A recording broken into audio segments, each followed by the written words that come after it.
Well, I think because I was writing in English, but as soon as the characters actually spoke, they were speaking in Welsh, so I had no choice really. Absolutely. I felt I had to convey that, or it would be dishonest in some way.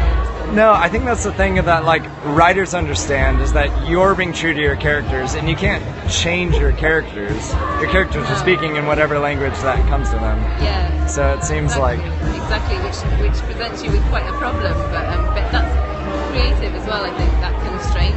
Yeah. And I mean, well.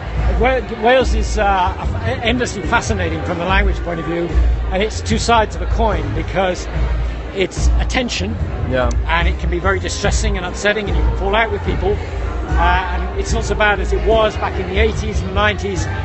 It was difficult. It was very hard. There was a lot of tension, but actually, as Alys has shown, it can be immensely creative as well. Absolutely. And that's really what it should be, if we could just all take it on board and see the enrichment that it gives us and makes us different. Absolutely. Think differently. Absolutely. Because of the presence of those two languages. And that's why a book like Alys's book is so important, I think.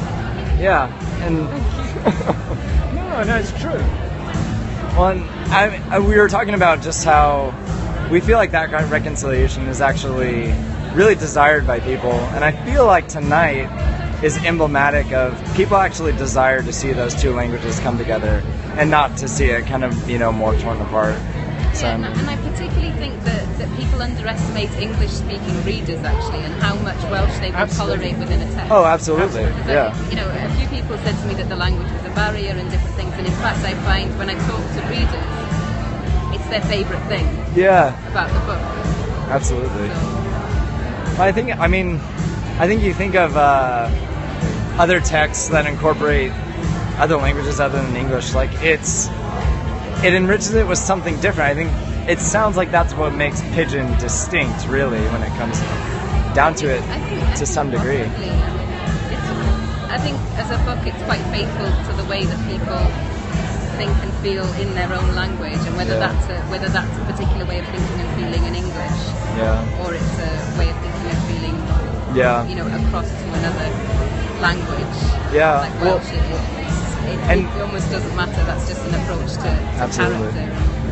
And you've heard that theory where like language kind of models actually the way you think, so that people who are bilingual kind of sometimes are more direct, in one language than another, or more, it actually forms identity in a way, in that respect. Alys's experience is different to mine because I learned Welsh as a second language a long time ago, back in the 1970s. So the experience is a little bit different, but I just remember the experience of reading one of the great Welsh novels, I Nos o Leuad by Pigeon. Ask Alys about that. I don't know what the word is. I was blown away by that. It is just such an extraordinary book at an international level. Amazing book. And if Alys's work encourages people to have access to that quality, that beauty of that literature,